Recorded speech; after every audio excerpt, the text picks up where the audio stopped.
jiraniif sagalee haa taanu ummata keenya nuti wal malee humaa tokko hin qabnu dhugaa dubbachuuf ummanni keenya haadholeen keenya akka malee garaa nama balleessan miidiyaa kanarratti hundi keessan argitanii jirtan namni ummata keenya horroo guduruu wallaggaa keessatti qabeenya isaanirraa mancaanii wallahi laaziim qabeenya isaanirraa bikka deeman hin qaban achirraan guyyaa tokko keessatti nama 30 oltu dhume jechuudha. Okay, kan haadha dhabe kan abbaa dhabe kan abbaa manaa dhabe jechuudha. Ummanni keenya sun booyaa jira iyyataa jira jechuudha. Qaamni kana ilaallatu callistanii ilaalaa jirtan. Ummanni kun qo'aan kana dhibu bar anna dhibaa bargis tokko. Ummata kanaaf maaliif osoo akkanatti ummanni kun akkanatti lafa isarratti mana isarratti bikka isarratti mancaafamaa jira. Qabeenyi barbadaa jira. Ummanni miskiina ummata waa takka hin beekne ajjeefamaa jira. Wallaggaa keessatti gisuma hundaa'u namni ajjeefama gisuma hundaa'u. So waa hedduu dubbachuun I don't know waa hedduu viidiyoo waraabeen haasee wayyaa sumaan xiqqishoo dubbadheetuman dhiisaa. Kanaafuu amma wanti nuti goonu ummata kanaaf dirmachuun irra jiraata. Ummata kanaaf dhaabbachuun irra jiraata. Haadha teenya kan booyaa jirtu Oromiyaa keessatti horroo guduruu wallaggaa keessatti kan akkasii booyaa jirtu ilmoo gududda baadhattee kan booyaa jirtu haadha teenya haadha Oromooti. Namni sallaalee bira kutee boru mana keetirratti hin ga'a. Kanaafuu hatattamaan ummata saniif dhaabbachuu qabna. Daddafnee jechuun wanta dandeenyu godhuu qabnaaf osoo sunillee hin dhumin jechuun because na dhibaan qaama meeqaan dhahamaa jiran ummanni sun. Kanaafuu dhimmi waan kana ilaallattan dhimmi waan kana isin ilaallatu hundi keessan hin callisina. Maqaa abaluu kana jennee dha'uun keenya waan hafan qabne amma immoo hatattamaan ummata saniif waan dandeenyu haa goonuun isin hin jaa faamilii. Yoo Facebook irratti illee ta'e chaalenjii goone hatattamaan ummata saniif waan takka godhuu qabna. Namoota bikka sanii mari'annee akkuma kana duratti waa godhu turretti wanta dandeenyu goonaa jechuudha. Sinigalee lafa isaanirraa akka hin deemneef bikka sanumatti amma lafa isaanirraa buqqa'uuf deeman Sinigalee Oromoon immoo lafa isarraa buqqa'ee jechuun boru hundi keenya mana hunda keenyaatu hin seena. Kanaafuu uummanni sun akka lafa isaanirraa hin buqqaaneef daddafni hatattamaan waan dandeenyu haa goonu bira haa dhaabbannu kutaan Oromoo kootu oduu ka'etti kootu bennaa xaa'aa inni hin xaannaa na yuuci. Kobbee እና hatattamaan akkuma duraan gaafa walloon yaadattan gaafa walloo keessa rakkoon jiru fiinee gaafa Harargee keessas rakkoon jiru fiinee dhaqqabneetti kophaan dhaqqabne ummata waliin waloon taanee deemne ammas waloon taanee sagalee haa taanuuf waan isaan barbaachisullee ta'e hin goona.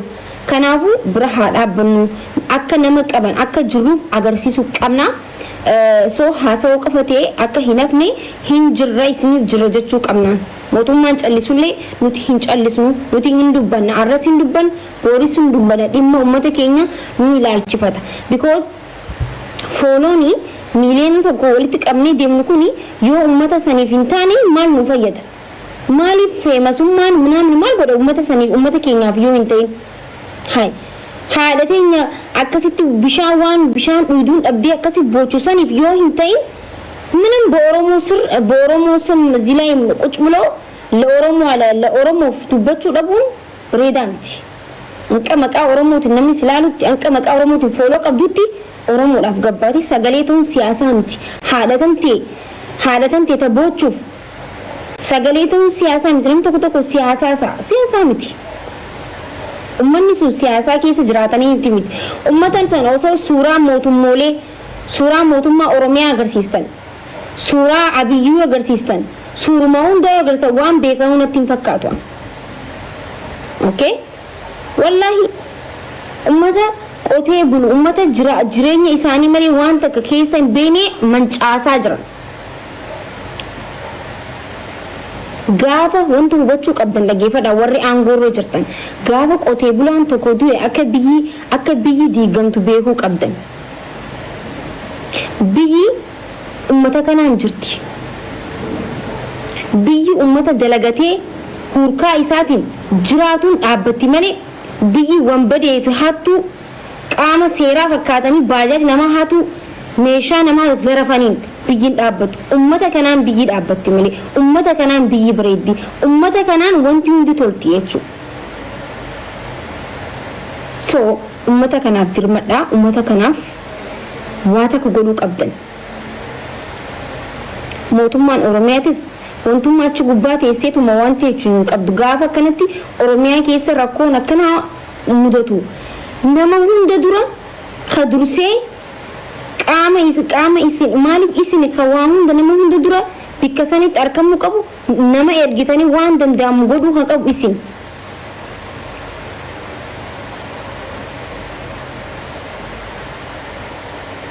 Hunda dura jechuudha.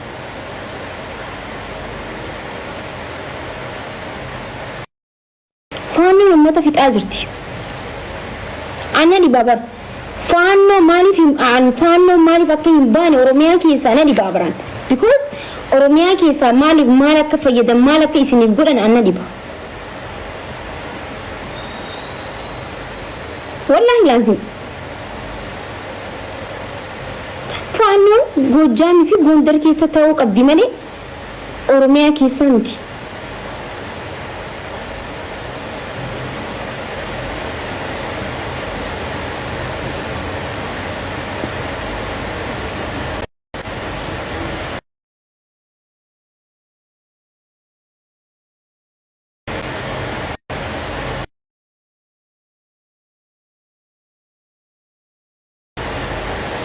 Goojjaam Gondar Oromiyaa keessaa miti.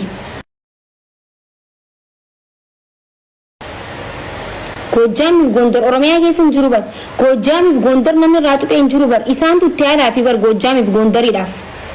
Isaantu itti haalaa fi uummata isaanii isaantu itti haalaa fi Goojjaam Gondar Oromiyaa keessa hin taane. Oromoon dheeyxee Goojjaam Gondar keessa fiigaa hin jirtu deemaa hin jirtu. Waan kanallee sirreessaa inni gizee hedduu isinitti himne.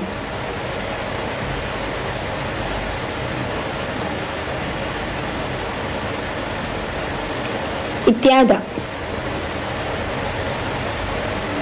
ummata keenya halkan seenanii barbadeessanii qabeenya isaanirraa barbadeessaa jiran. Nagiya buusaa warri aangoorra jirtan sababa isinii ummanni dhumuu qabu.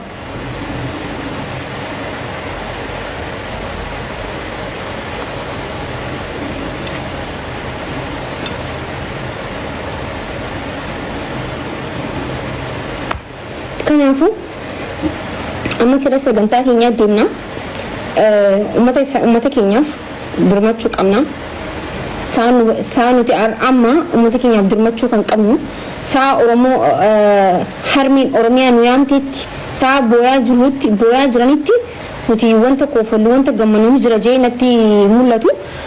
Saa kanatti hundi keenyaa ummaa teenyaaf harmee teenyaaf abbootii keenyaaf dhaabbachuu saa qabnu amma saa lafaa kaanii tokkummaadhaan isiniif jirra jennu amma jechuudha. So waan kana itti yaada hatattamaan waan furmaata harkatuu qabu hatattamaan jechuudha. Waan oolee buluu qabu miti. Itti yaada hundi keessanuu nama kara sagantaa keenyaa deemna hundi keessanuu taata.